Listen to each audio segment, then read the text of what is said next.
so fresh, looking so fresh. When I walk by, breaking their necks. Waiting in line at the team store. Now I'm feeling fly like a condor.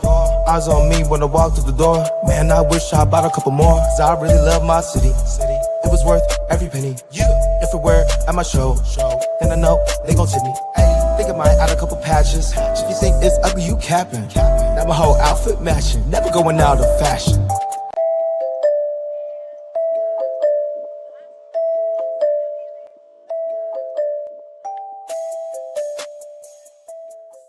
All right, going live here a little bit early because Dave Roberts has already given up on this game. You know, he pinch hits Mookie Betts and brings in like Kike Hernandez. I think he's playing first. So if he gives up, game's over. They should just end it already anyway.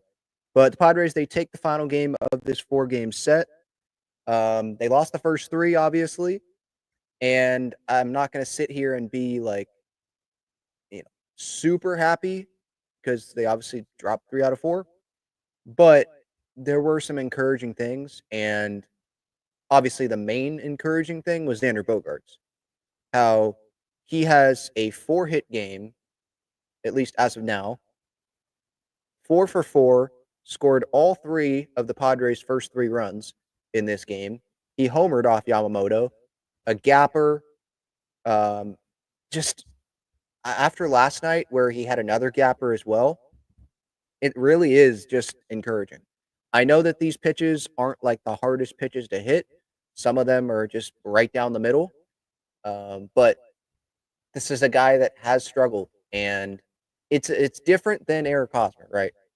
Like Haas, when he came on my show, I had a greater appreciation because like he did admit, things that happened there in his Padres tenure and how he didn't live up to those expectations.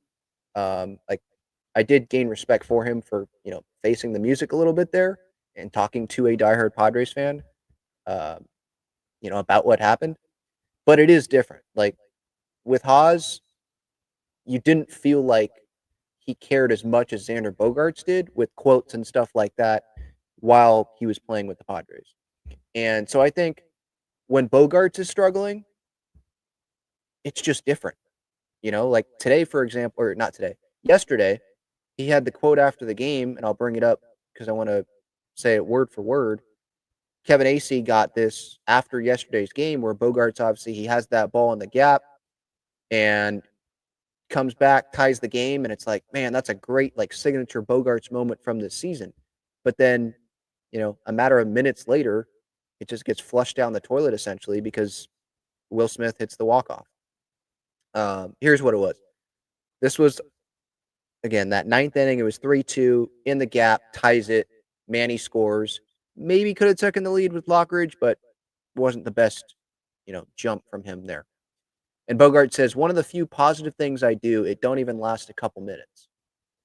And right there, it's like self-awareness, right? One of the few things, one of the few things he does, the positive things, it doesn't last a couple of minutes. So he knows how bad he's doing. And he knows, like, I need to contribute more to this team. And of course, when I contribute, this is what happens. So Bogaerts, I don't know, like, how many Padres fans love Xander Bogaerts. I don't know, is he at the top of, your favorite Padre? He's not at the top of mine because, like, there are Padres that have been here before. And, like, Jackson Merrill's love for this city, he's near the top for me. Obviously, if you know me, Musgrove and Crony, they're up there. Like, those are my favorite players. But, like, Xander, he does care. And I know some fans will be like, well, he's making $280 million. Like, of course he's supposed to care. Really? That's your baseline for liking a player, Ben? Well, when you are making $280 million, there are some players that may not, care as much as they did when they were trying to get that money and trying to get that contract. But it seems like to me, like, Xander's care is still there. And he knows that he hasn't won with the Padres yet. So, like, we don't care what he did in Boston. We care what he does for our city, for us, right? So it just makes me happy. Like, I know they dropped 3 out of 4. I get it. And I know they even lost yesterday's game. But to see him have that hit yesterday and to see him come through with a huge game today, it made me happy because he cares. And so I know that he gets a lot of hate on social media, and obviously, like, rightfully so with, like, his performance sometimes, right? But, I do hope that fans give him the support and they aren't always hating when he strikes out or he, grounds out to shortstop or grounds him into a double play. I know there's a lot of those, but if it's someone that cares, like he has shown that he cares, I hope that Padres fans, they appreciate that he cares and that they're not as hard on him as they were on maybe someone like Haas or, some people that fans perceive don't care. I just don't get that from Bogey, you know.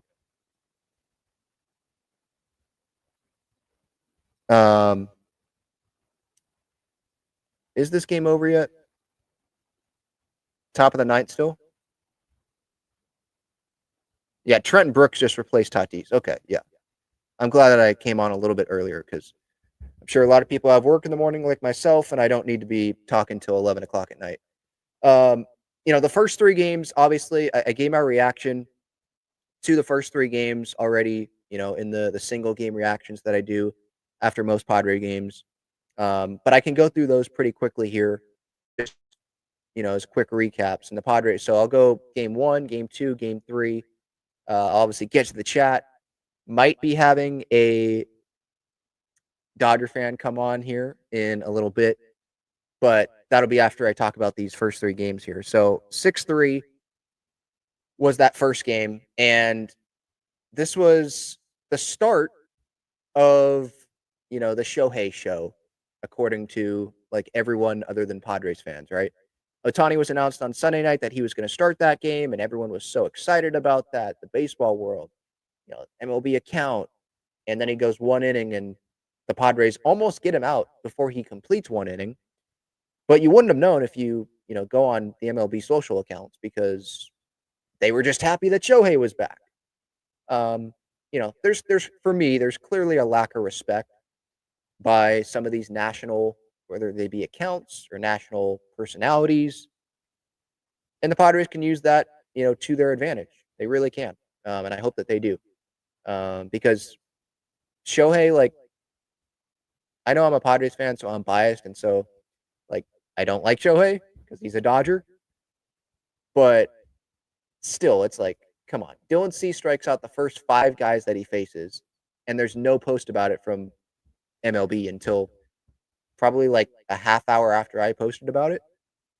It's like, it's incredible what I was seeing on social media the other night. But what matters the most, though, is unfortunately the Padres, they lost this game, and Dylan Cease had the blow up inning where it was just bad location. And it was another outing, where he was only able to get 6 innings, or not get 6 innings, 5 innings. He wasn't able to get through 6 innings. And it's like, we got to get more consistency there from Dylan Cease. No doubt about that. You have to. Because this bullpen, while it's been better recently, I'm not talking about the bullpen performance. I'm talking about the bullpen workload. I think Mike Shildt has taken some guys out a little bit too early. Although tonight, got to give him credit for going to Adrian Morahone. Well, Ryan Berger hadn't allowed any runs the first 2 times through the order. But you like the left-on-left matchup. And then, even if you go past that, you've got in this lineup tonight for the Dodgers, you had, after Ohtani, you still had Freddie Freeman. You had some lefties. You had Muncy that Morahone could go get. And so you like those matchups. You'll take that if you're the Padres, right? And Morahone is one of the nastiest left-handed relievers in the game, no doubt about that. So I'll give Shildt the props there and give, obviously, Adrian Morahone the props. And, today, Jeremiah Estrada getting through that outing where there was a couple of guys on, and he's been struggling as of late. He's also one of the more talented relievers, one of the most talented guys in the league, in my opinion. Location has gotten to him a little bit. Maybe some pitch selection has gotten to him a little bit. But overall, I think this Padres bullpen's still in a good spot talent-wise. just you don't want them to keep being used as much as they are. That's really what it is. But yeah, just hard contact. That blow up fourth inning, excuse me, where there were 5 runs scored by the Dodgers. Muncy, Tommy Edman. If you go to the pitch by pitch, that the one that Muncy made contact on, it's almost right down the middle. Just outside the right down the middle box, if you will. To Tommy Edman, that one was literally right down the middle. So Cease came out obviously firing, like I talked about, 5 consecutive strikeouts, but then it wasn't there after that. And so it's kind of like, well, you're a vet in this league. I would like you to have a little bit, more consistency with the velocity. Go into a start knowing that, yeah, there's going to be the adrenaline there. You're facing the Dodgers at Dodger Stadium. Obviously, you want to get like that get back on the Dodgers for what happened last year in the postseason. You may come out firing, but maybe you got like, I don't know. I know it's easy to say this sitting here as a fan, but you got to probably go into that outing not trying to let it all out there just because it's the top of the Dodgers order that you're facing right out of the gate. Because this Dodgers order, there's no breaks in this. Maybe Michael Conforto, but there's no breaks in this Dodgers order. You got to be able to execute your pitches. And we saw that multiple times in this series. It wasn't just Dylan Cease. Right? There were guys, Jeremiah Estrada in the second game of this series, where the location could have been better. The pitch selection could have been better. You can't just throw I think it was the splitter that Estrada was throwing in game 2. Can't just throw that up there and think that these Dodger hitters are just going to take it because, it's way slower than the fastball and, they're fooled. No, when it's a slower pitch like that and it's kind of lobbed up there, at least that's what it seemed, and the location wasn't great, they were high, those Dodger batters, they're not going to just pop them all up. They're talented hitters. They're going to still be able to get that barrel level as much as they can and still do damage with it. So, and obviously what also sucks facing the Dodgers, how talented they are, even when you do execute or you don't make, the meatball pitch right down the middle, even when that doesn't happen, they can still beat you. So, that's how locked in you have to be.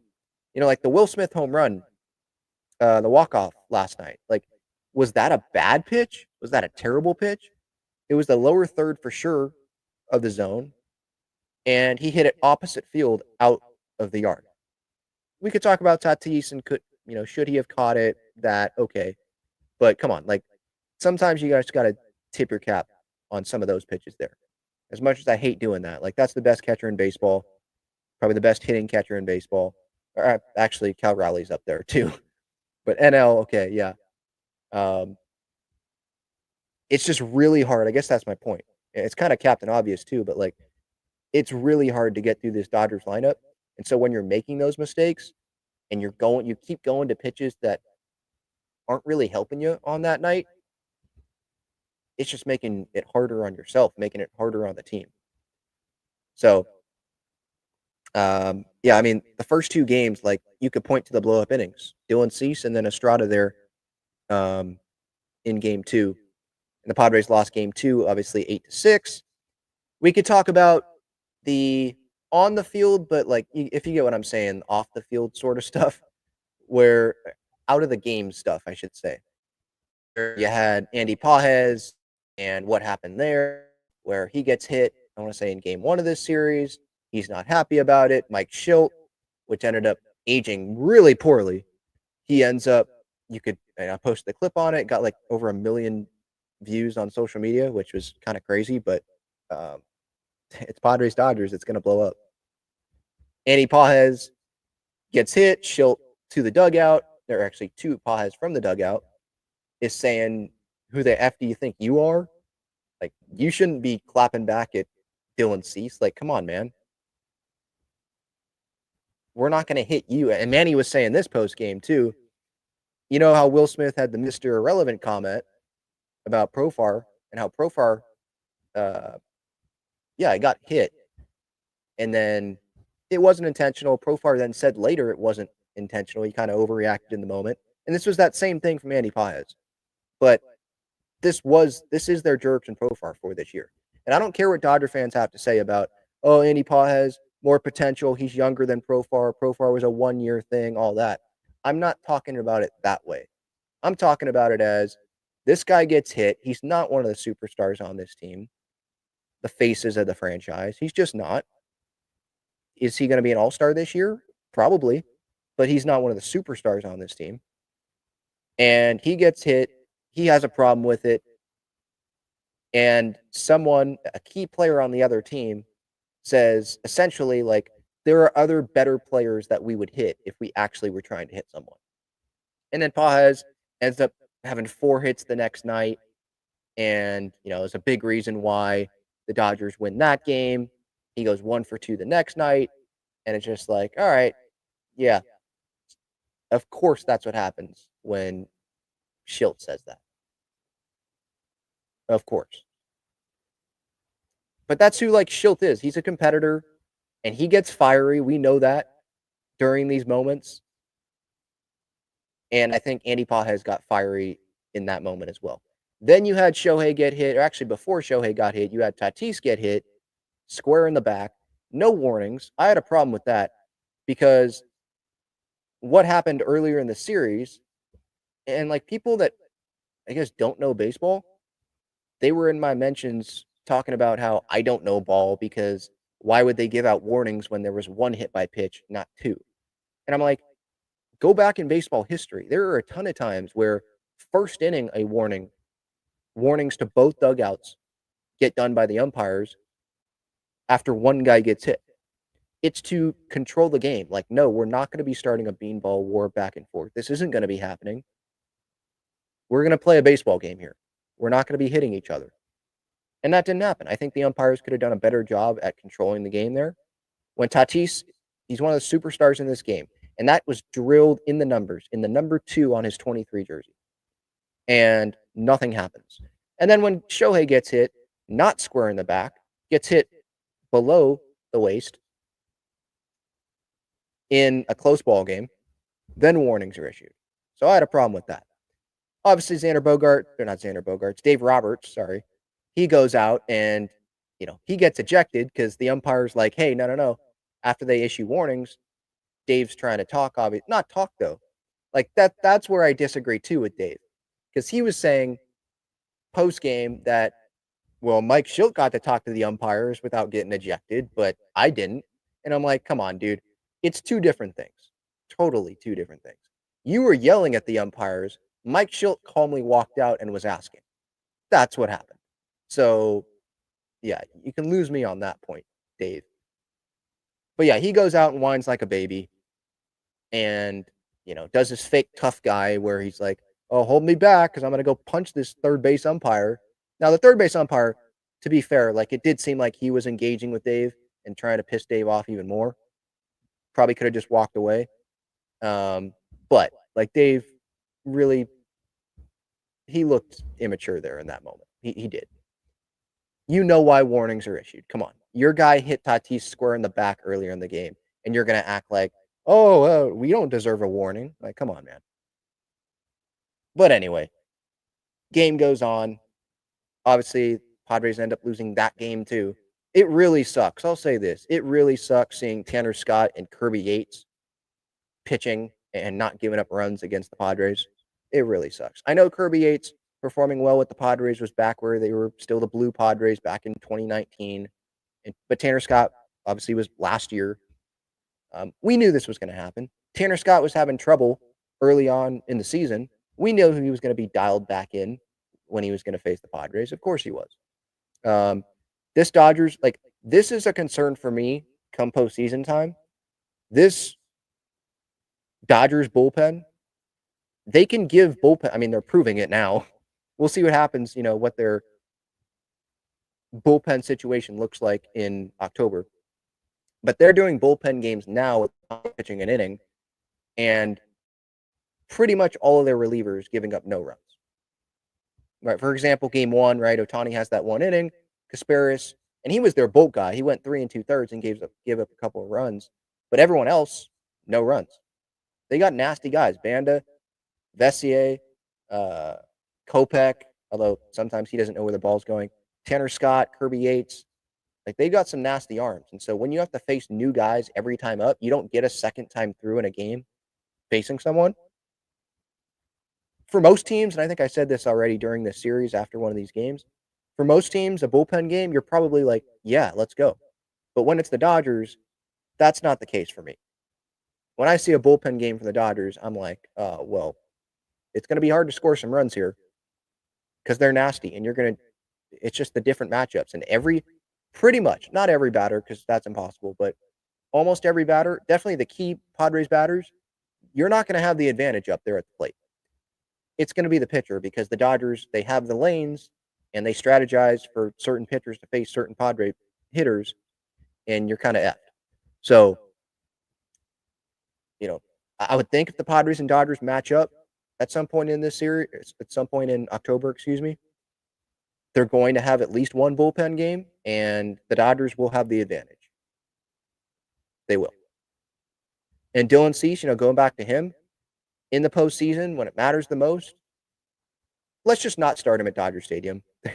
There's just something about Dodger Stadium that it's just not a good combo. I don't know if would the adrenaline happen at Petco Park too? Yeah. So I don't know, but he can start off good, but at some point, it's not going to turn out well. And hopefully he ends up pitching really well going into October, because I do think this Padres team is a postseason team. I do really hope he's pitching well, and I can have more confidence in him if they do end up facing the Dodgers in October.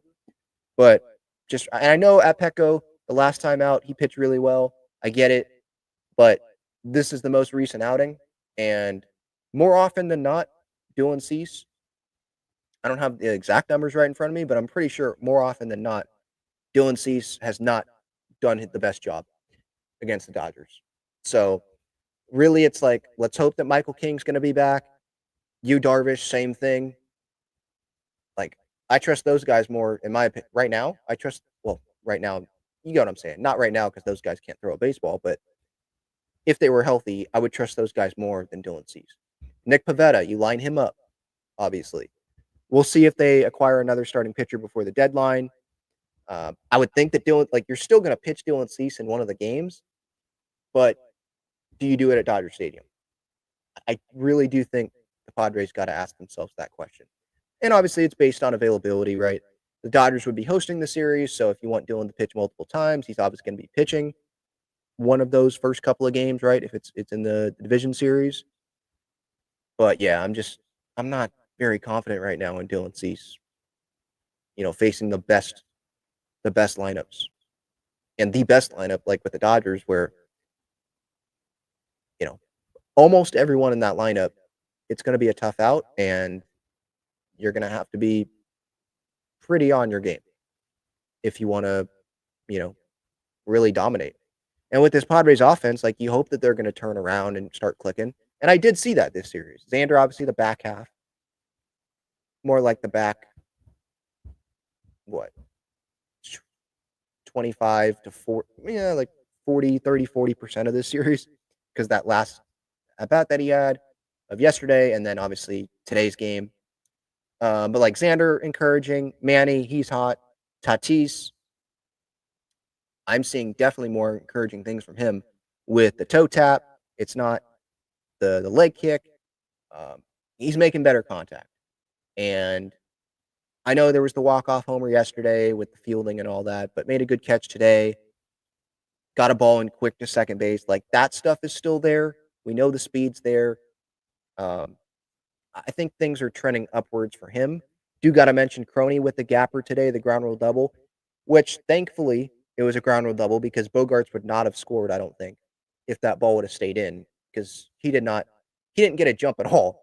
He was waiting to see if that ball was going to get down, and he wasn't even around third base yet when the Dodgers were getting that ball in. So, but Crony taking some good swings. Trenton Brooks, first big league homer in this series. That was cool to see. I'm not trying to say that this guy's going to be starting in the postseason, but would I like him to get some more DH time instead of Jose Iglesias? Iglesias had a sac fly today, but I'd probably put Trenton Brooks in there. Yeah, I probably would. if you're going to put Iglesias in the lineup, would you rather have Bogaerts at short or would you rather have Iglesias at short? Is that a valid question to ask? I feel like it is. But it's also a game played by humans. Oh, shoot. Suarez just got ejected? I got to pull this up. Suarez just got ejected. He plunked Ohtani. Hopefully you guys can't hear this on your end. I'm not trying to get demonetized. I got to watch this back. Manny is pissed.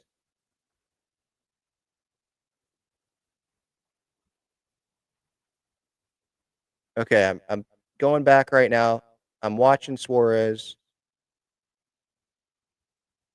Oh, 100 in the shoulder.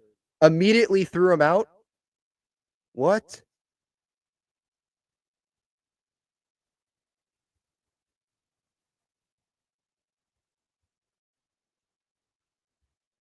Umpires get together.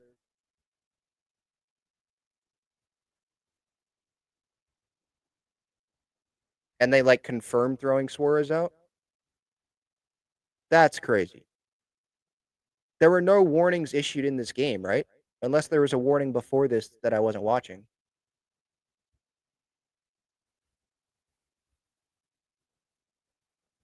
I got a Dodger fan texting me.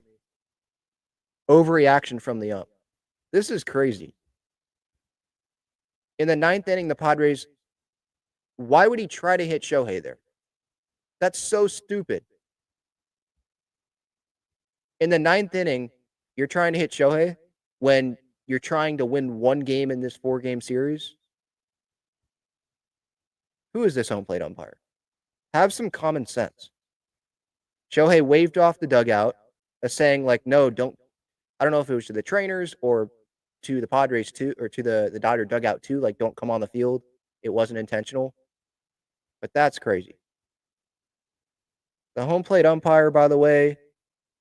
Oh, Shildt got ejected too. Dave Roberts? Did this box score saying Dave Roberts got ejected too?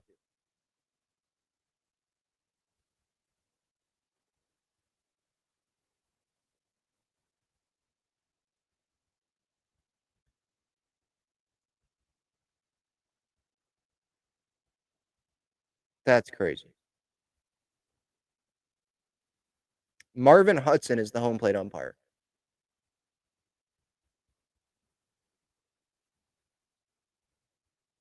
That's insane.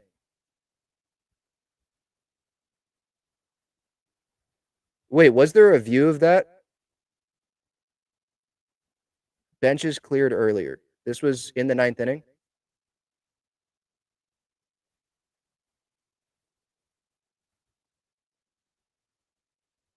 In the top half?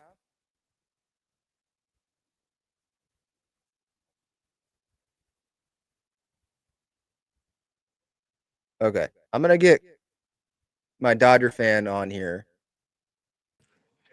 Because I think he's watching this game right now. I have it right here. What just happened here? Because this is nuts. Am I the first Dodger fan on the show, by the way? I think so. Yeah. Yeah. There has been one intentionally hit pitch this entire series, and it was the last one. Probably not the Suarez one. Not the Suarez one. Yeah. I think the Suarez one just got out of control because he was not in control this entire outing he's been in here. Wait, so Tatis was hitting the top half of the inning. Yeah. And then benches cleared. And then Shildt and Dave Roberts got ejected. What the heck? Most normal Dodgers Padres series. Was this like 20 minutes ago? Yeah, probably about 20 minutes ago. 25 maybe.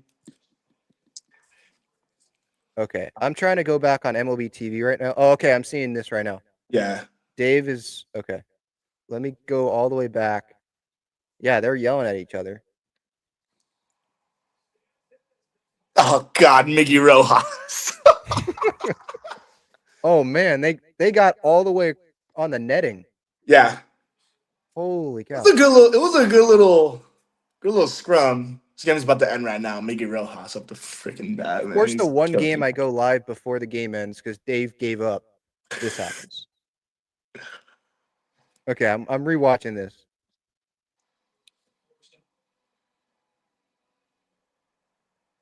Hang on, that was a pitch before. Like Dodger fans have already left. Like the game's over. It is interesting why Tatis is still in this game. Okay, he gets hit in the hand.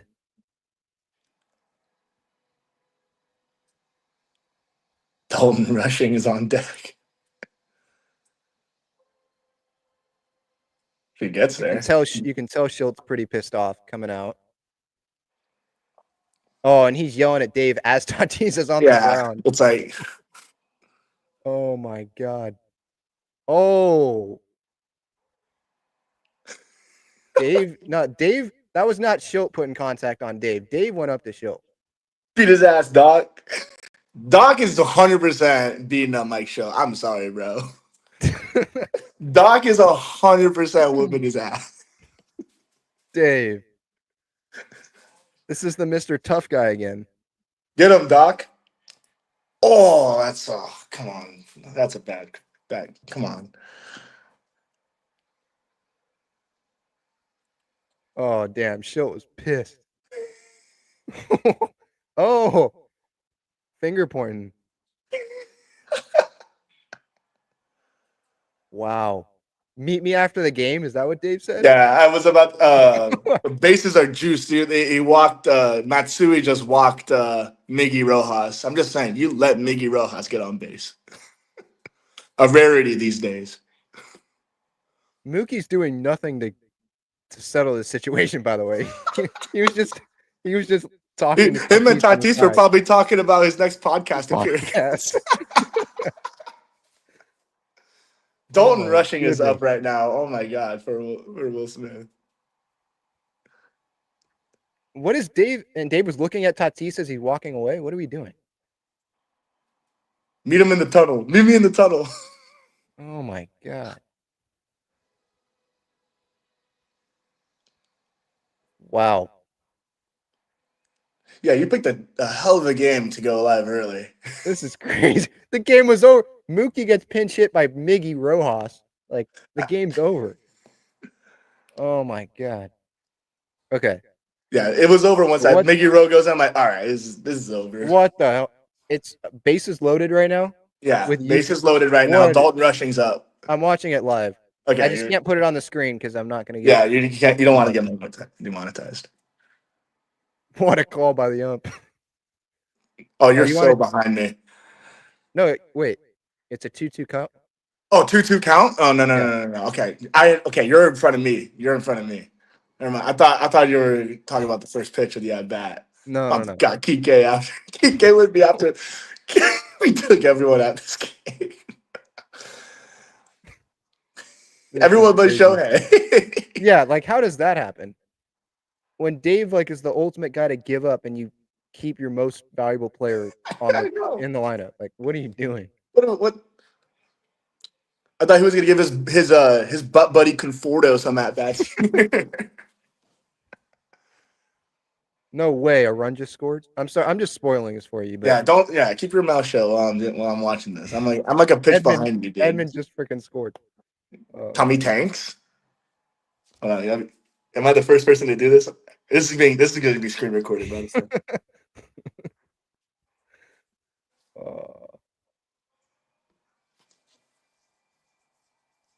Have you seen it yet? Oh, he balked. Yeah. Shades of Kopech.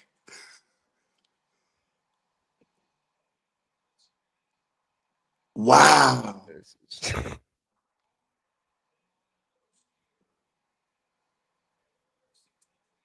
Oh, Yuki. Oh my God. You're going to be pissed when you see this pitch.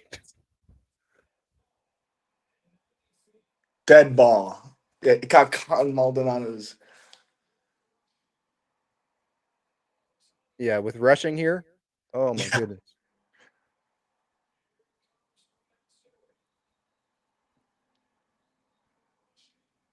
Ah, dog rush. Okay. I'm gonna have to go back to Yeah, that there we go. top of the ninth and record that whole thing. Big spot for the rookie right there. Oh my god.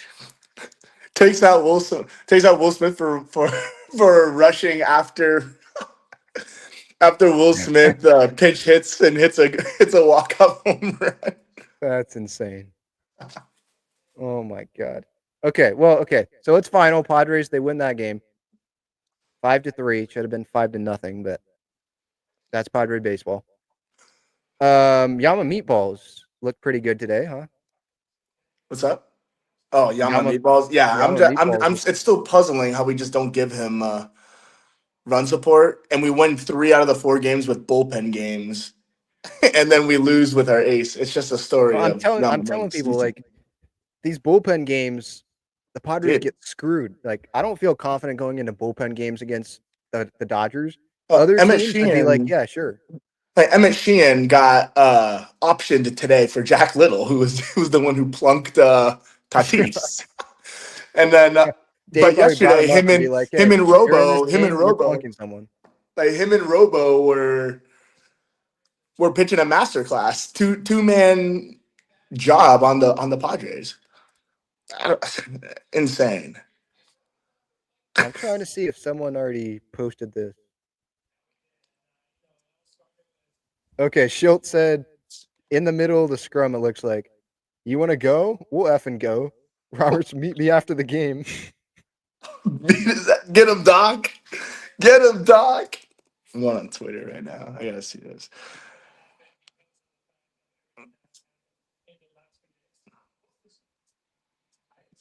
Oh my goodness.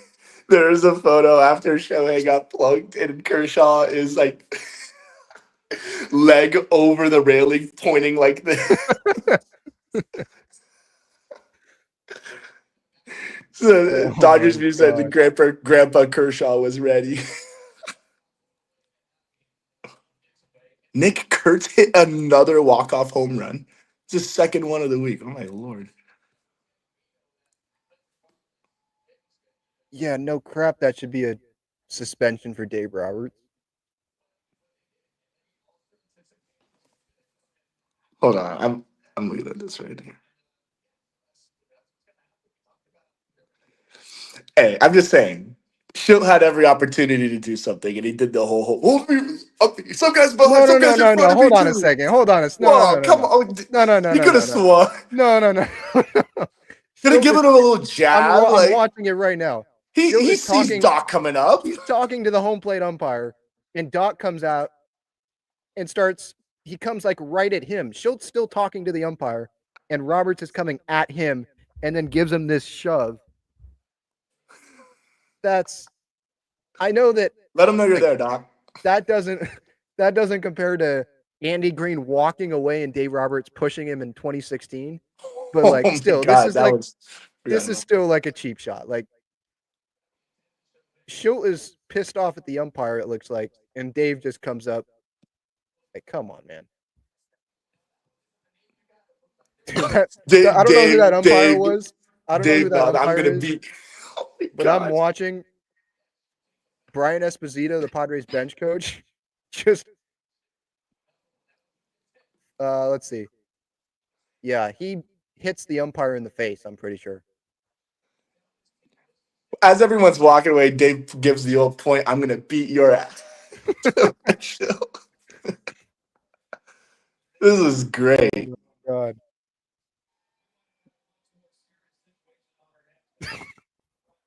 Sometimes this rivalry is it's not just baseball. It is way more than baseball. That's hilarious. What are people in the chat saying? Shildt was classless. His old ass can't do anything. That was the most fights the Padres had all series. Okay. Yeah. Out of all the Padres miscues this series, I'm amazed Ben was almost about to be responsible for one of the losses. Yeah, me coming live and the Padres lose this game. That would have been poetic. Amazing, yeah. Poetic. Cinema, if you will. And I would have been here for it. Oh, here we go. Two schmucks on the screen. No, I was not watching this game clearly because I would have reacted to that benches clearing immediately, but no. Yeah, that's unfortunate. I just missed out on like a million views, by the way. Because I would have had that immediately, and I'm on here And talking about you're on here yapping when you're Dylan usually the Cease first one on the game scene. 1. Like, yeah. All I'm right, sorry. well, Andy Paz is beating the piss out of Dylan Cease. I'm sorry, man. is Joe Musgrove there? Like, because that's someone that I would want on our side right now. Who was it? Was it the Diamondback series where they were all standing there, like getting ready if something Yeah, was happening? Manny, Yeah. Maldonado, and Hayward. Hayward with his like broken knee or whatever he was dealing with, standing there outside the dugout. By the Surprised way, he hasn't been DFA'd by you he's guys. he's taken up a roster spot in El Paso. No, Two nice. 2 for 21, I think, I don't know what farm as he's system. rehabbing. Oh man. So overall, this series, Padres obviously they dropped 3 out of 4. The Dodgers, they're without Blake Snell, Tyler Glass now. Who else? A bunch of other guys. So many guys. I mean, bullpen too. Like no Trinan yet. No Gratterall. The old Mark Pryor pitching lab got to everyone Yeah. after the like everyone knew, all the Dodgers fans knew, especially like the bullpen, it was gonna take a toll on them Yeah. at the start of the season. Like it was gonna be depleted like this. But like I'm just happy to see like Emmett Sheehan like come back because he had Tommy John. And like these young guys at least come back until the big guns come back. And Otani's supposed to pitch again, what, Monday, I think? I think Sunday. Sunday against the Sunday. Nats. Yeah. Yeah. Yes. Well, watch, the Nats are gonna like blow out you guys and get hot just in time for Oh, that. just in time. James Wood, here he Yeah, comes. He's James coming Wood's back. gonna Your guys are coming back. James Wood's gonna hit that thing to Gallagher Square. He's God, got like I can't wait 19, for 20 that. home runs this year. Yeah. Oh man. Um. Yeah, I'm sure there's gonna be a lot of Dodger fans in this chat. Usually they're pretty quiet when they lose, but taking 3 out of 4, they're still gonna talk their crap. I was thinking about it. I was like, oh man, 5-0. I don't know if there's gonna be many of us here. But I'm like, well, you know what? After the But- events, maybe they might have showed up just to see if they can say. Yeah. Yeah, like Otani, this is a good point. Otani he didn't do anything after he gets hit. It's everyone else that gets pissed off. And the tensions rose after obviously the bench is cleared, and then he's just like, "Get me out of here! Like, let's just get this done." This was the So, longest series ever, by the way. dude, You had well, and we played you guys last week too, so it's like Yeah. we played 7 times in freaking 10 just games. waiting. It felt like every game, every at bat, we were waiting for a fight to happen.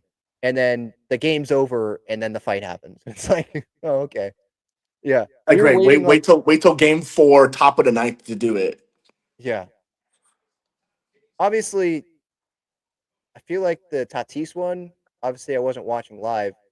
That seems like that was unintentional when it's in the hands like that. Yeah, But obviously, if you're Shildt, you're going to be pissed off. Like Tatis, how many times did he get hit? 3 times in this series? yeah. There was like 7 hit by pitches, and 3 of them were Tatis. Yeah. 2 of them were Andy Paez. And notice how I'm rewatching this again. The umpires, they are all like restricting Shildt and the Padres coaches when Dave Roberts was the one that went after the Padres. Like that's okay. I'm still laughing That's at just his aura, man. Dave Roberts' aura is unreal. Brian Esposito was about to kill Dave Roberts here if this umpire didn't hold him back. Tatis is still laying at the plate, by the way, when they're all running out there.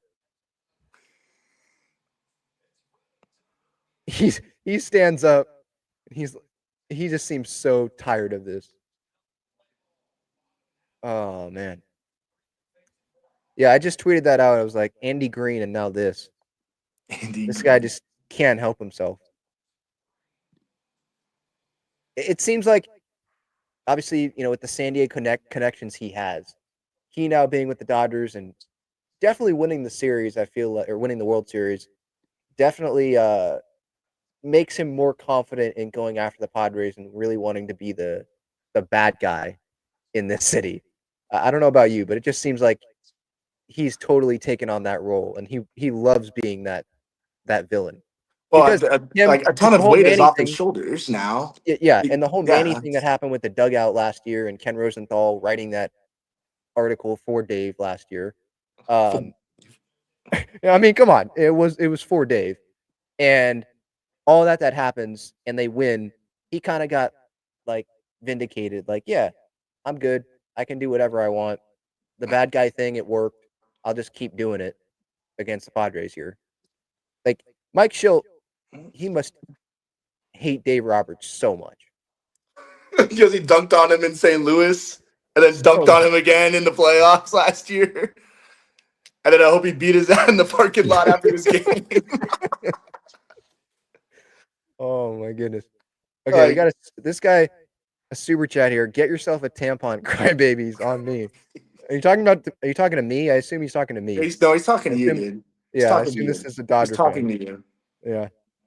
He's talking to you. This Dodger fan in the stream needs to back up Dave Roberts more. Hey, man, I'm just saying. Dave Roberts would beat any. Okay. I'm gonna give a shit. I'm fucking cussing here. I back this guy so freaking much. You can ask Ben. Oh my god! Every day when we go into work, I back him so much. His jersey will be retired in Dodger Stadium one day. He has free reign to speak about anyone here. This is Doc Roberts, by the way. Doc Roberts, the doctor, two-time World Series champion. Doc Roberts. There we One go. time. Two. I don't remember that. Hey, I remember Cody Bellinger. Oh, wait. Oh. Friggin' Bruce Dog Gratterall. That guy. Hate that guy. There are some, there are Dodgers that I hate. Max Muncy, Will Smith, Bruce Dog Gratterall. The bazooka, the Fresh Prince, the Mookie's bazooka. corny. Go get the ball out of the ocean. Yeah, that was funny though. And I don't like Mad Bum either, so I actually did laugh about that. Yeah, I'm sure social media is just going off right now about this. I don't know what you guys are saying because I'm on Dodger Twitter and everyone's like, beat his ass. Someone No, put the Dave, LeBron meme like, oh. Yeah. No, Dave essentially, I think for us Padres fans, he just looks like a whiny baby right now. And I know Dodger fans will say that same thing about me because of how I've complained about the no warnings and everything that's happened in this series, but like him whining about there being no warnings the other day, like come on. Tatis got hit square in the back and you're out here mad that warnings were issued. Like 7 hit by pitches in this series. Oh my god, I just saw the Tatis one again. Jesus, Jack Little. As I have the post game show on my TV right now, and and obviously they saw each other 10 times within the last freaking 2 weeks. I feel like they're just so sick of each other right now. And obviously that's just the rivalry. We're sick of each other anyway. But it's like, and Shildt and Roberts' history and the bad guy persona that like the Dodgers Death Star, Dave Roberts with the monkey off his back, the weight lifted off his shoulders. And like to me, like Dave is also going to protect his players. He's a big players manager guy. People love playing for Doc. And like one of the reasons is because it's stuff like this. He's gonna go and protect his guys, and it might look like whiny baby Doc Roberts to you guys, but we appreciate that, and people want to come play for us because we have a manager that will do that. That will stick up for you guys, stick up for his players, and stick up for his guys. So I got no problem with Doc. So well, Shildt definitely speaks up for Padres players. I mean, it's a little excessive at times. I mean, he's a little too after yesterday's game saying that, yeah, I see 7 series wins in a row coming. Like, all right, dude. All right, bro. Hey, if that's what helps you sleep at night, but man. All right, bro. Let's see Lockridge try and make a catch this time. Yeah, that was brutal. That was bad. But look, like bottom line, this series, obviously, and not just this series, but overall, we know the Dodgers, they're a better team. I have concerns about, Dylan Cease pitching in big moments. Obviously from last year, but yes, it's recency bias, but he really had that blow up inning this series against the Dodgers. It's just Yes, not a good mix, man. Cease in Dodger Stadium, just not a good mix, man. Just are not there a good good mix. moments with other guys like Ryan Bergert and Steven Kolek? Sure, but do we really think that's going to last the entire season and then they're going to go be pitching in these huge games as the starting pitcher in October? Like, I just don't see that. I think if I'm trying to look at this glass half full on the Padres side, I can be like, well, we're not fully healthy, but then the Dodgers can say that same thing. And I can say like, well, Jackson Merrill wasn't in this series either. And you don't have you don't see what Michael King is about against the Dodgers here in this series, or yet even this season. Darvish, obviously. These were close games. They were heated. But like at the same time, again, Dodgers players, there's tons of Dodger pitchers that are out and can come back and make you guys even better. And then I don't think that the Dodgers lineup is all of a sudden going to have a bunch of holes come October. So it's to be quite honest, it is kind of hard to have optimism. I know you're loving that right now, hearing I that. mean, It's I'm hard. just It's letting you. I'm hard for just me to letting you have. go, dude. It's hard for me to have much optimism right now. I'm just letting you go, dude. Because I mean, you are right. Like from us, it's like all the bats are healthy. It's just Kike always does his thing in October, and let's just shut down Tyler Glass now. Start until September. So because he's literally made of glass. He's literally made of glass, but he deals and he shoves. So Yeah. I don't want to see him pitching until September personally. But Snell does his little routine of look good, long term injury, come back, look like Cy Young, and I don't think Sasaki's going to be back. And Shohei, look, the one inning that we got out of Shohei, I was actually more impressed by that when I saw. I was like, oh my god, he actually looks like I thought for sure he was going to get he was going to get shelled, Yeah. and for sure I thought for sure he was going to get shelled, but. Like it's just going into October. I just want to make sure the Dodgers have arms, please. I can't keep doing these bullpen games and purposely punting like games to save arms. The Brent Honeywell special, if you will. But like the decisions to do that last year was like, I mean, that's Doc. Like you can criticize Doc all you want, but like last year, like that was like probably the thing that he did the best was manage the pitching staff. So I trust, like all the trust is there. It's just I don't know if for you guys have to work on that bottom half of the order. It's Well, yeah, that's another thing. just atrocious. Yeah, tell me about it.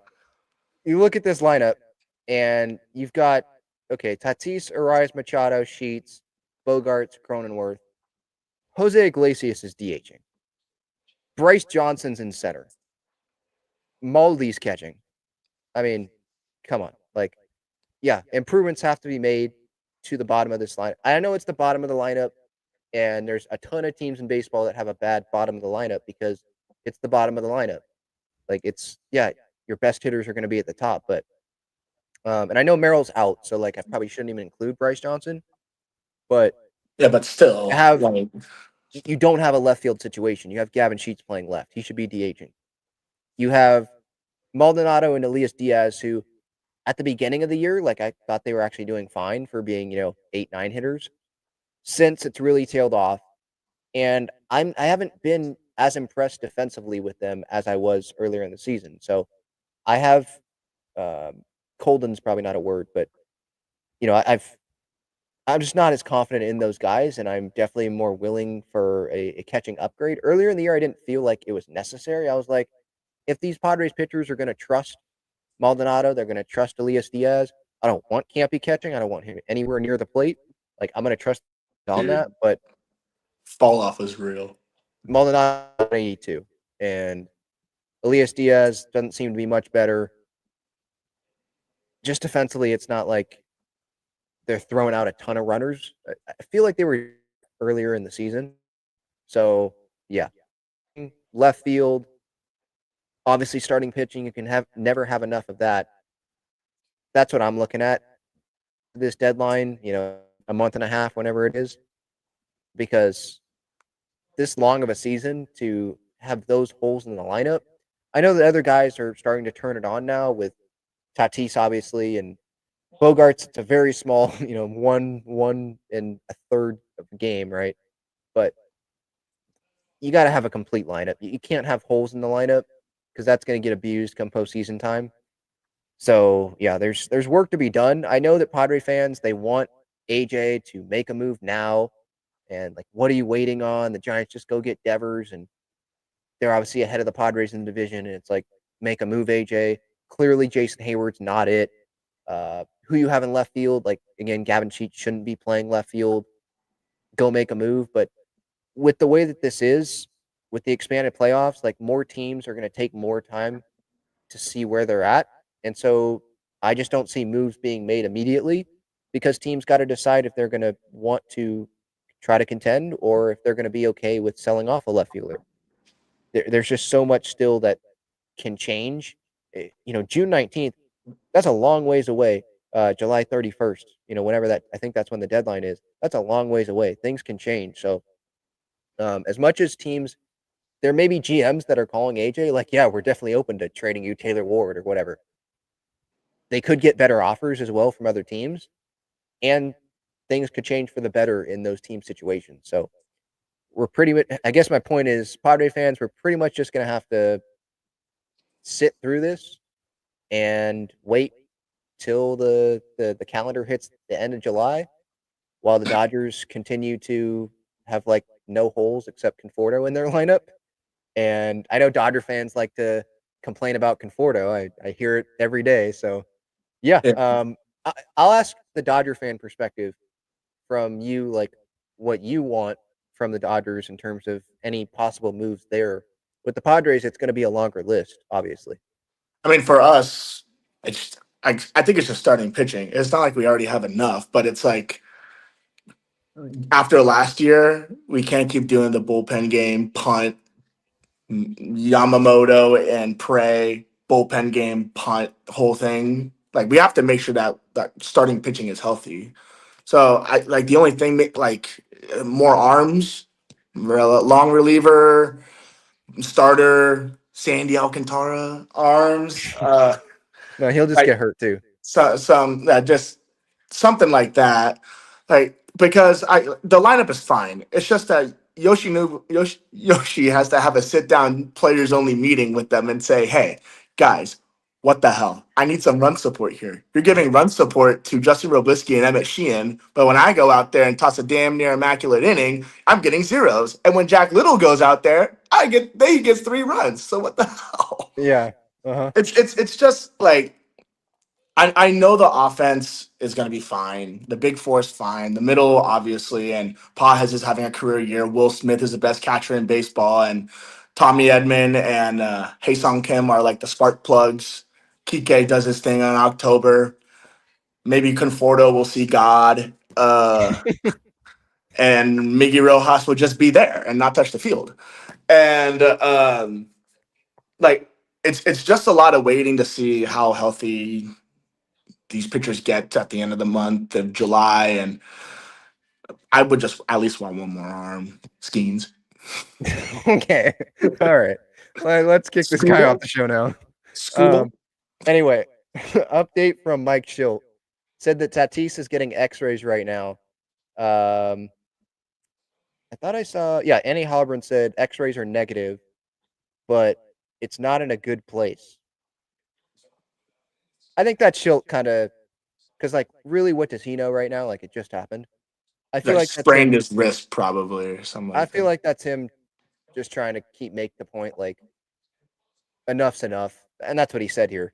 Whether it was or was not intentional, I'm paraphrasing here. Enough's enough. So, yeah, and it is like when Tatis, and he's the guy. Like, if you've watched the Padres enough, you know that Tatis is the guy that seems to just get hit all the time. Although the numbers, I think, support that Crony is like clearly the most hit Padre. I think in franchise history. I mean, it's pretty insane. But no, I'm serious. I I'm mean, if pretty it was sure. me pitching out there, I'd hit Cronenworth four times. Like, but I freaking hate that guy. God. But like Tatis, it feels like, yeah, in these moments like this, he does get knocked to the ground, even if he's not hit, or he gets squared, hit in the back. Uh, you know, when you're Shildt and he's one of your best players and he gets hit in the hand like that when the game's over, yeah, you're gonna get really pissed off. You're pissed off one that your team's gonna lose again to the Dodgers, and now we're what 2-7? No, 2-5, I think. 2-5 against the Dodgers this season. You're pissed about that. You're pissed about last year. They're pissed You're, that you're Tatis just hasn't been Tatis for like a month and a half too. Like, but yeah, it's but like, and then it's now like he's he's been trying to get going, and he gets hit, and then it's like, yeah, now he's starting to get back to being like it though. You're just generally pissed off, and you got a guy on the other side that you want to punch in the face in Dave Roberts. because he's owned And him. so, and so, yeah, that's just how it is. It's like Um, it's like Doc is the Grim Reaper from Mike Shildt. Everywhere he goes, he's just there, and he's just there for his demise. this is what I have to deal with every day, guys. Every single day. Sit right Yeah, across from him. Sit right yeah, across from him. It's the best. awesome. It's the Yep, best. and I'll deal with it Should have tomorrow. seen when the Dodgers won the World Series. Oh my Yeah, god. I should have yeah. filmed it. I walk It's in, great. and this guy's got freaking World Series credits going. Blasting I Love LA. Yeah, Ba-na-na. I'm sure a lot of Padres fans have that Dodger fan in their life. But no, in all seriousness, he's one of the good ones because there are ones that probably would take it, too far or not be funny with it. But I appreciate it. So thanks, Cole, for joining. Much Of course, appreciated. man. I'll see you See you tomorrow tomorrow, morning. dude. See you tomorrow morning, man. Later, Yeah, guys. have a bad night.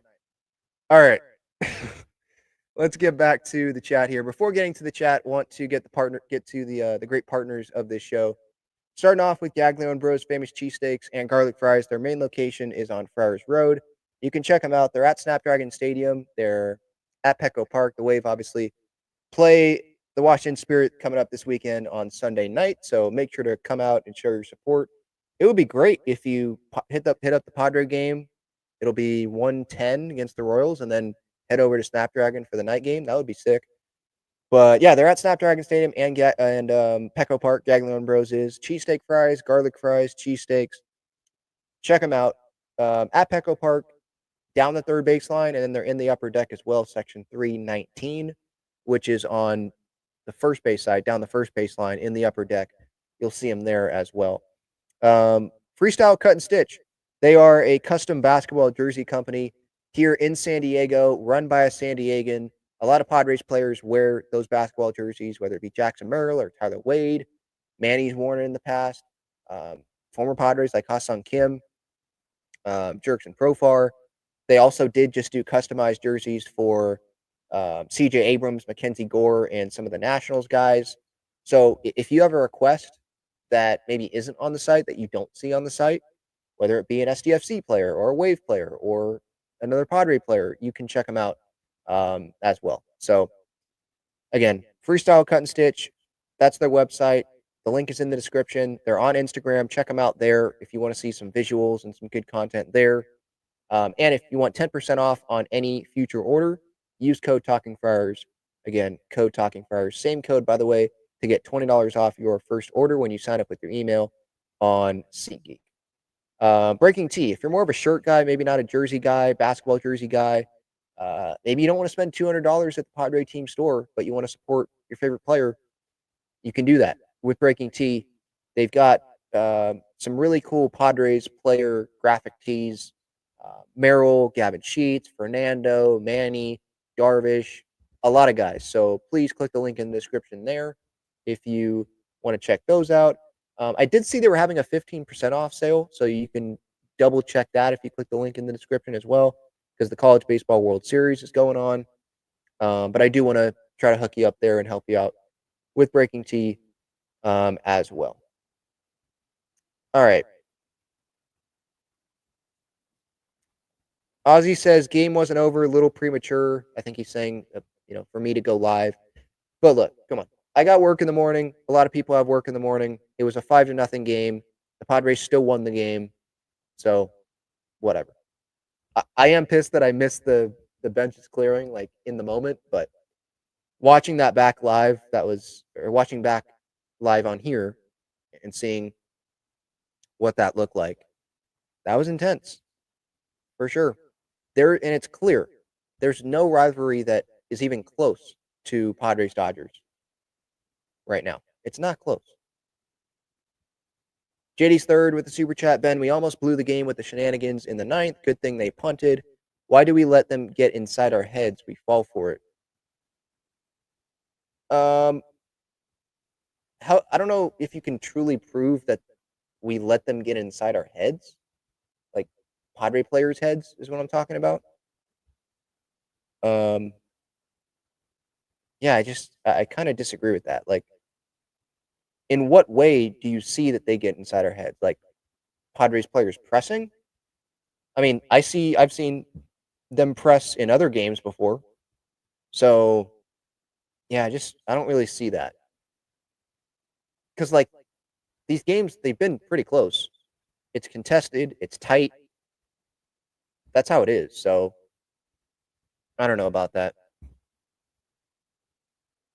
Mike Shilt's comments, by the way, they've just been posted by 97.3 The Fan. Let me play those.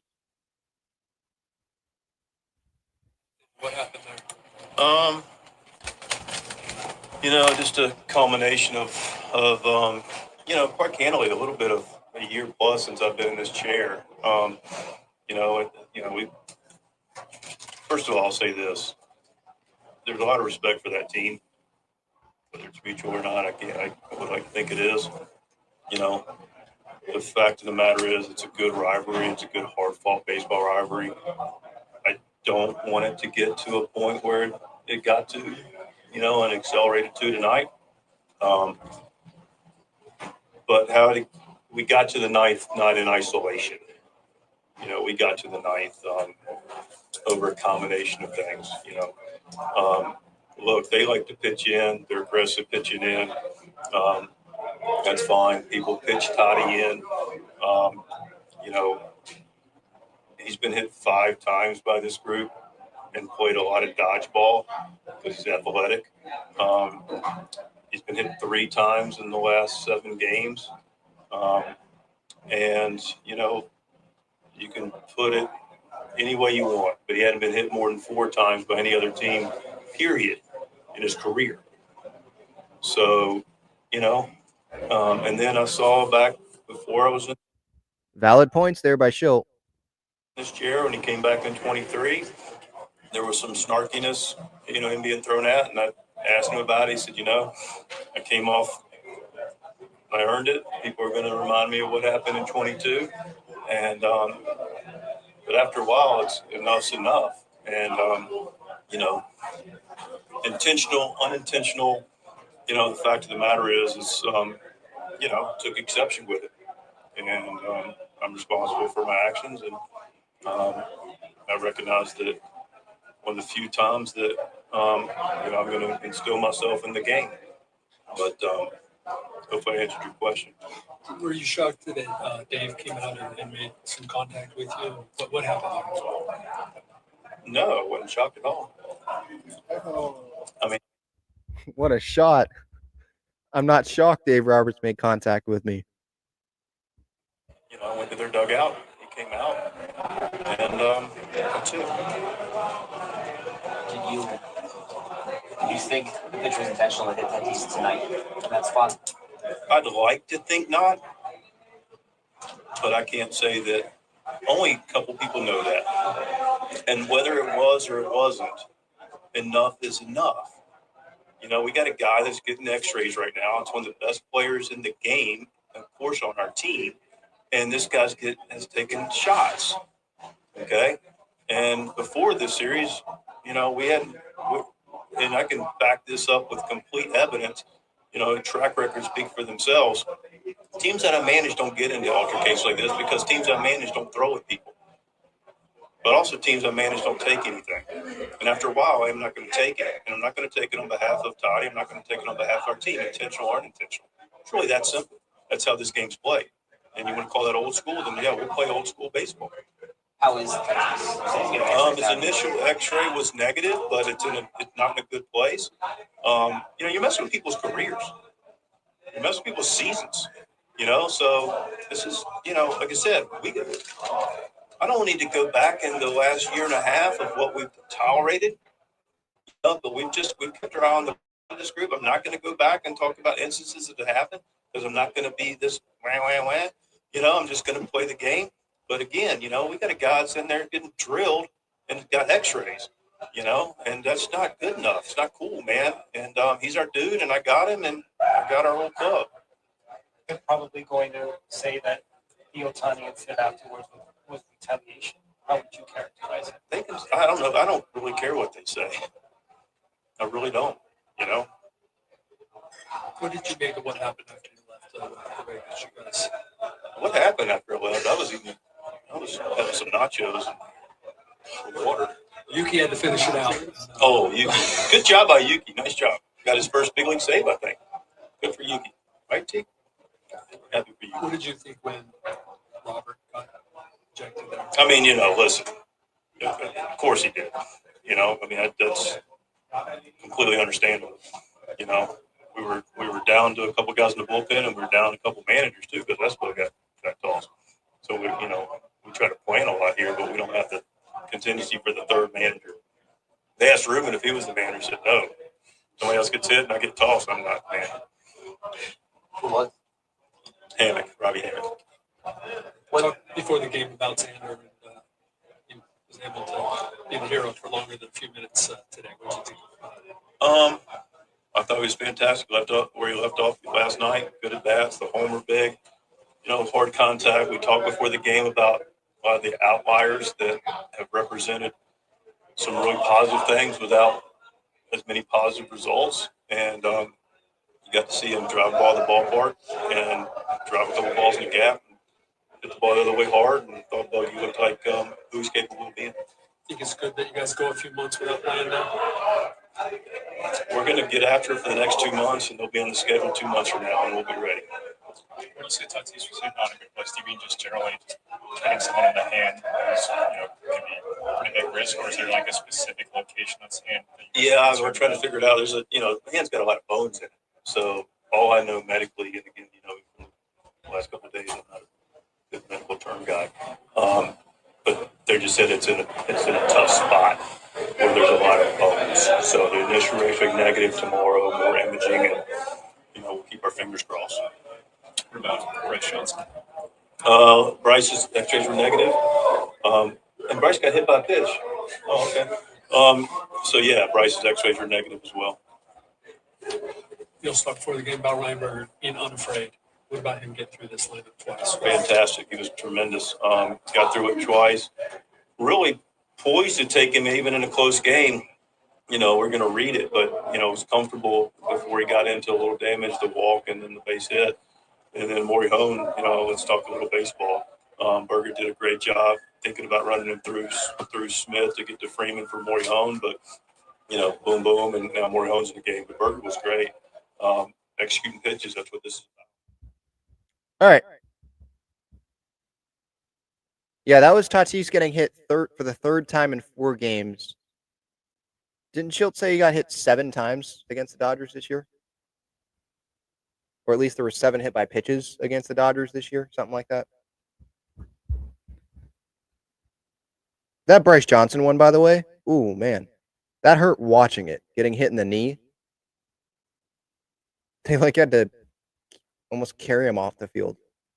A couple things I wanted to hit on. By the way, I love that audio from Shildt, backing his players and being tired of what the Dodgers are doing, just being fed up with it. Love that. That's my manager. Will Mike Shildt and Dave Roberts see each other in the hallway? No, they will not. I guarantee the clubs will make sure that does not happen, and that the Dodgers get their way out. After the Padres get on the bus, come back home, and they just not have any more problems. By the way, this did get a lot of attention as well before today's game. Tatis on Dodger fans cheering when he got drilled earlier in the series. He said, "Everybody knows Dodger fans. It's part of the circus." No lies told there. Obviously, a bunch of Dodger fans got, a little emotional seeing that quote and wanted to defend themselves or try to clown Tatis. But it's like, is he telling lies? He's not. So just move on. But Dodger fans don't do that. And then there was the Michael King injury update, which was not great. Trying to find it here. I think it was before yesterday's game. Yeah, from Casavell here. Mike Shildt today acknowledged that Michael King will almost certainly be out through the All-Star break at least. King is throwing lightly with plyo balls and regular baseball, but he's not on any sort of throwing progression toward a return yet. So another bad update regarding Michael King. It's not laughable, but it is, if you get what I'm saying, where this whole situation, Shildt is saying how, at the beginning where King slept bad in the Atlanta hotel, right? And so, all right, yeah, he'll miss a start maybe, get scratched in Atlanta. It shouldn't be that big of a deal, right? And then ends up going on the IL, and then it just keeps going and going. And he was throwing and then stopped throwing, and it was Michael King telling Marty Caswell, clown question, bro, in a joking way, when Marty was asking essentially like his confidence if he was going to be able to pitch again this season. And that's a question mark.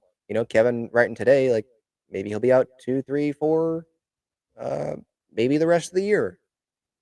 So it's so weird, this situation, where a pinched nerve like this can have him out for this long. And they're waiting for it to start firing again, I guess. Like, I'm not a doctor. I'm not a trainer. I don't totally know everything about a pinched nerve in his shoulder. But yeah, throwing lightly with plyo balls and regular baseballs. And there's no progression that's happening here. It seems like he's just doing that to keep, like, maybe his arm knowing what it's like to throw, like that motion, I guess, and just to sort of keep testing it to see if he can feel a difference. But he's not throwing it with the purpose of progressing. It's more of like a check-in is what it seems like. So it's almost like we have to not even think that Michael King's going to return at this point. I hope he returns at some point in the second half of the season, but these updates seem to just like keep getting worse and worse. And if you don't have Michael King, I'm sorry, but I don't like their chances of going far in the postseason. I know it's a starting pitcher and it's not an everyday player, but we know how important it is to have your aces be, one, healthy and then pitch like aces in the postseason. And Michael King is one of those guys. So if you don't have Michael King, Darvish is a question mark. And so you have Cease, who I don't fully trust right now in the huge games against the Dodgers. You have Nick Pivetta, okay. And then after that, sure, there are good stories. Ryan Berger, Stephen Kolek, good stories. Matt Waldron, I would assume, would return at some point. I think he's pitching for El Paso. But you're going to throw those guys out there against a Dodgers lineup? And if you are, Randy Vasquez, you can throw in there. I mean, they're going to get 2 times through the order, and then they're going to be gone. So every game, you're going to be taxing the bullpen, every single game. And that's, guess what? More time the Dodgers batters are going to get to see those relievers. And that's not going to be in the favor of the Padres, right? The more times hitters see a pitcher, I feel like they get more comfortable. So, yeah, you see how that Michael King thing, it's a trickle-down effect, snowball effect, however you want to say it. And so, yeah, it's not great news. It's really sucky news we thought that he was going to be out anyway through the All-Star break, right? I thought so at least. But to not be on any throwing progression toward a return still, it's depressing. And now I know the Dodgers can be like, well, we have this with Sasaki and we have this with Glasnow and Blake Snow. Like, if we had that, Actually, we kind of do if you want to make that case, right? Musgrove's out, Darvish is out, and King's out. That's 3 of your aces. 3 of your top guys that are out. So Padres do have that. I do think Musgrove's, he's been forgotten when talked about the Padres injuries. Like, this guy is a postseason starter. And I'd still go to this. Like, if Musgrove's healthy and I have one guy that I can put out there on the mound in a must-win game, I'm putting Joe Musgrove out there. And he's out. So, like, it's a big deal, these absences. And starting pitching is not everything. Obviously, the bullpen is super important. The lineup, as we saw last postseason, unfortunately, super important. But like, starting pitching, just go back to past World Series champions and look at their starting pitching. I immediately think back to the 2019 Nationals. You look at the Giants in their World Series, multiple World Series, right? The Red Sox. It's just, you look at those runs and it's like potential Hall of Famers in those rotations, and some of them certain Hall of Famers, 100%. And then you've got the back end of the bullpen. Do the Padres have that? Yeah. But you got to have that other part too. And so, yeah, I'm just not in a great spot confidence-wise in this Padres team to go win the World Series. But the good news is it's June 19th. And just because I'm not confident in their ability right now to go deep, that doesn't mean that it's going to stay like that. And I'm obviously going to be pulling for these guys every single night and watching all the games. Like, these are my guys. This is my team. But I'm not going to lie to you. Some people say I'm too optimistic about this team. But, like, I never lie about how I feel about this team. So if I'm feeling optimistic when they're struggling, well, I do feel optimistic at that point in time. Like, I'm not lying to you guys. So this is how I feel. If you disagree, you can obviously let me know in the comments. But yeah, just there's some encouraging things. And I know they're not fully healthy, so maybe I should zoom out like I tell some people to do sometimes. But yeah, right now it's kind of hard to do that when they've won 2 games against the Dodgers. You've got injuries all over the place. Got some starters underperforming. Yeah.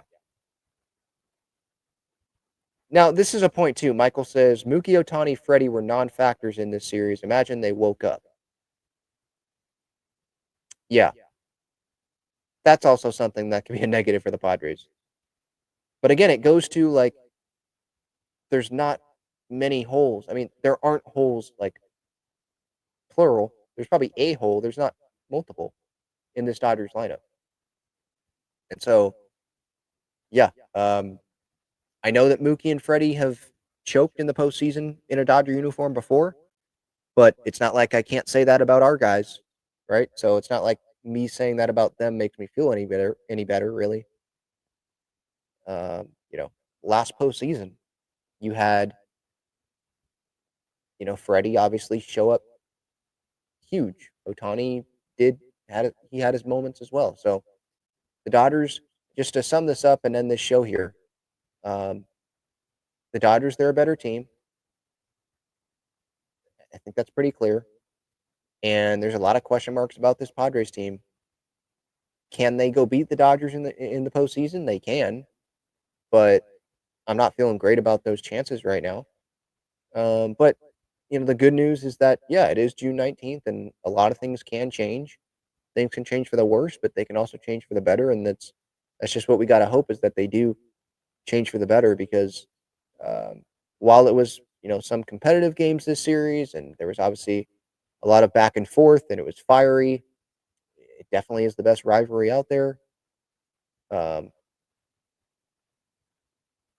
At the end of the day, results-based business, it's just not good enough. And the Padres, they're not giving me they didn't give me the first 2 series here against the Dodgers this season didn't give me a bunch of reasons to be like, oh yeah, yep, this year is going to be different. They can go do it. I know last year, like, you could say, well, They were right there. They were a game away of doing this and beating the Dodgers. But there were some different pieces on that team, and it is a different year, and there's different circumstances that have popped up. But again, it's June, so long way to go.